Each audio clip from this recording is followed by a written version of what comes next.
In Slide 2, like many other game series, there's a lot of locations off in the distance that are often unreachable that look like you should be able to get to them.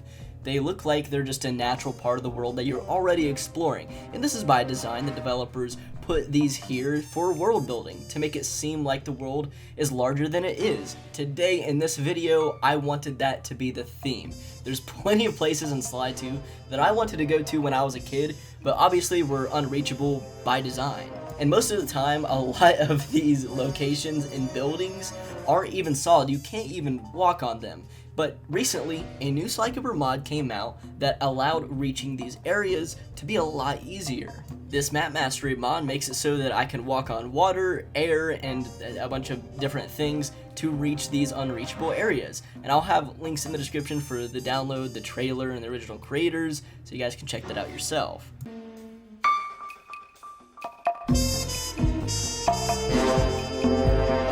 Now, starting off in episode 1, the one that I thought was the coolest and the most interesting was the Eiffel Tower. It is a big landmark in Paris and in this episode in general. But obviously, it's not reachable. It's so far off into the distance that you would never think it's even possible. Well, using this mod and many other things, I flew over to the Eiffel Tower. I was able to get a really cool look at it under the Eiffel Tower, as well as fly up to the very top, and along the way, actually flew through the moon. That was another cool thing that I was able to do. And like I mentioned earlier, it's not solid, so I just fell through the entire thing once I reached the top. Unfortunately, I can't scale it. Also, the game kind of wigged out around here. Looks really weird, but I thought that was awesome. In episode 2, when I was a kid, I always wanted to get into the ballroom and run around. Unfortunately, when you're playing the actual mission, if you ever try and do this, it just comes up with a job failed menu, and you can never make it out there. Now, once I got out there, it was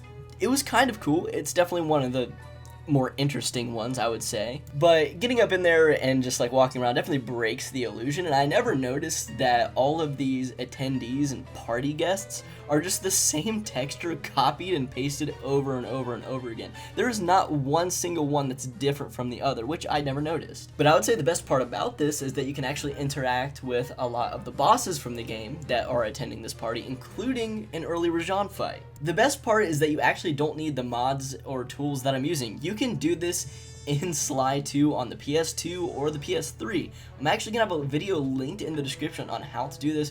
My good friend, the Cooper Vault, another Sly Cooper YouTuber, did this himself, made a tutorial, and I'll link it for you guys. This little bridge right here in episode 3 always bothered me as a kid. It just seemed like a natural continuation of the entire hub world, and I think that was the purpose.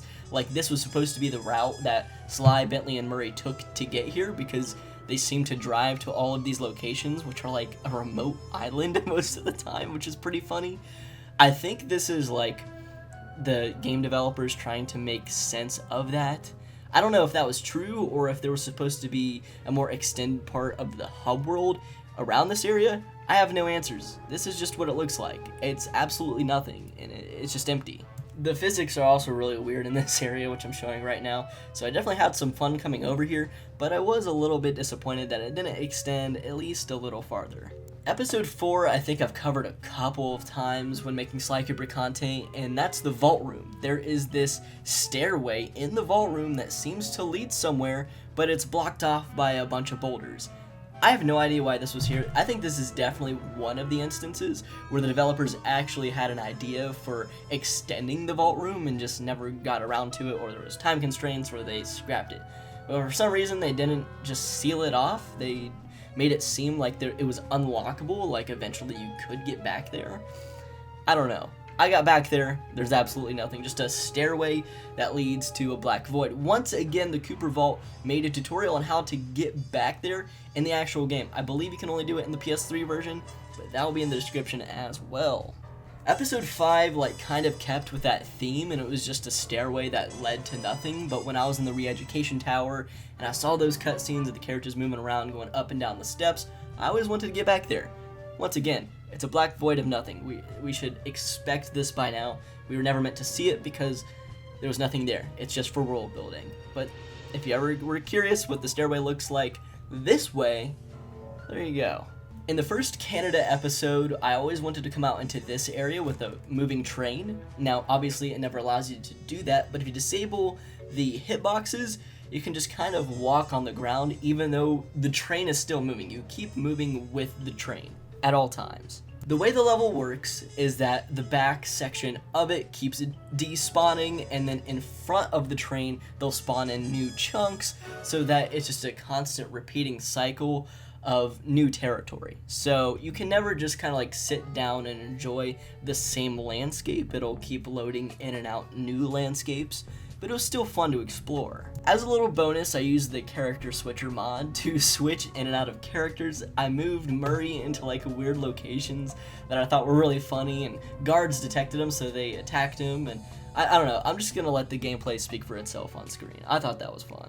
In Canada Episode 2, I always wanted to get into this train tunnel. I thought that would be fun to explore because those were in the previous episode, so I always just assumed as a kid, before I knew what game design was or anything or how it worked, I always just assumed it would be like the ones in Episode 1. But like most things in this video, it's completely not solid. The physics are very strange. It's hard to like get a good angle at it, but this is what it looks like if you're actually up there. Episode 8, there was actually 2 that I wanted to show you guys. First of all, I wanted to see the other side of this blimp. You would just assume it's just more of the first side, and that's absolutely true, but the fact that we never see it was just kind of strange to me, and I always wanted to get to the other side. There's actually some strange physics, like there usually is, on the other side with the wing allowing you to do basically infinite jumps on top of one of the spire jumps. So if you actually were to get back there in the base game, I don't know how you would ever do that. It would actually be something worth exploring. Also, when we go into the blimp for the first mission of the episode, I always wanted to get out on the balcony of the blimp. I got out there. It's once again not solid, so you can't free roam, but this is what you would look like at the front of it. But that's it, guys. That's like 8 Sly Cooper mysteries plus a couple bonus things that I wanted to show off, like places that you're not usually able to go.